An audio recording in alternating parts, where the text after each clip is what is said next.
ജോലിക്ക് പോവാത്തതിന് ശ്രുതിനെ കുറ്റപ്പെടുത്തുന്ന രവീന്ദ്രനെ കാണിച്ചാണ് എപ്പിസോഡ് ആരംഭിക്കുന്നത്. തുടർന്ന് അവിടെ എത്തുന്ന ശ്രുതി ചന്ദ്രമതിനെ തണുപ്പിക്കാനായി മലേഷ്യയിൽ നിന്നും ഇളയച്ചൻ ആന്റിക്ക് അയച്ചു തന്ന സാരിയാണെന്ന് പറഞ്ഞ് ഒരു സാരി കൊടുക്കുന്നതോടെ ചന്ദ്രമതിക്ക് സന്തോഷമാകുന്നു. ഇതേസമയം തലനിറയെ മുല്ലപ്പൂ വെച്ച് വരുന്ന രേവതിയോട് ചന്ദ്രമതി ദേഷ്യപ്പെടുമ്പോൾ ഇതെന്റെ ഭർത്താവ് വാങ്ങി തലയിൽ ചൂടി തന്നതാണെന്ന് രേവതി പറയുന്നു. തുടർന്ന് അവിടെ എത്തുന്ന സച്ചി എല്ലാവരെയും പുറത്തേക്ക് വിളിച്ചുകൊണ്ട് വരികയും കാറ് കാണിക്കുകയും ചെയ്യുന്നു. അത് കണ്ട് വാടകക്കാരാണെന്ന് കരുതി കളിയാക്കുന്ന ചന്ദ്രമതിയോട് ശ്രുതിയോടും ഇത് വാടകക്കാരല്ലെന്നും ഇതെന്റെ സ്വന്തം കാറാണെന്നും എന്റെ ഭാര്യ രേവതി എനിക്ക് വാങ്ങി തന്ന കാറാണെന്നും സച്ചി പറയുന്നതോടെ ചന്ദ്രമതിയുടെ ശ്രുതിയുടെ എല്ലാം കണ്ണു തള്ളിപ്പോവുകയും രവീന്ദ്രനും വർഷയ്ക്ക് സന്തോഷമാവുകയും ചെയ്യുന്നു. തുടർന്ന് സെക്കൻഡ് ഹാൻഡ് കാറാണെന്ന് പറഞ്ഞ് കളിയാക്കുന്ന ശ്രുതിക്ക് സച്ചി കണക്കിന് കൊടുക്കുകയും നിന്റെ മലേഷ്യക്കാരി ഭാര്യ എന്താണ് നിനക്ക് വാങ്ങി തന്നിട്ടുള്ളതെന്ന് ചോദിച്ച് കളിയാക്കുകയും ചെയ്യുന്നു.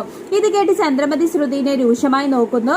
ശേഷം രേവതിയെ കളിയാക്കുന്നവർക്കുള്ള മറുപടിയാണിതെന്ന് പറഞ്ഞ് സച്ചി ചന്ദ്രമതിക്ക് കണക്കിന് കൊടുക്കുന്നു. ശേഷം കാറിന്റെ പിന്നിലൊട്ടിച്ചിരിക്കുന്ന സ്റ്റിക്കർ കൂടി കാണുന്നതോടെ ചന്ദ്രമതിയുടെ ദേഷ്യം ഇരട്ടിയാവുന്നു.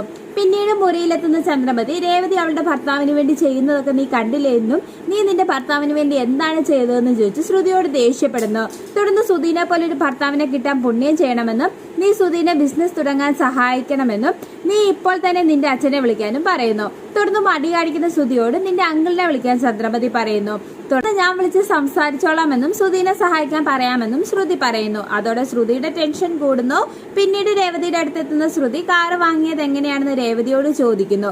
ഇതെല്ലാം അവിടെ എത്തുന്ന വർഷ കേൾക്കുന്നത് കാണിച്ച് എപ്പിസോഡ് അവസാനിക്കുന്നു.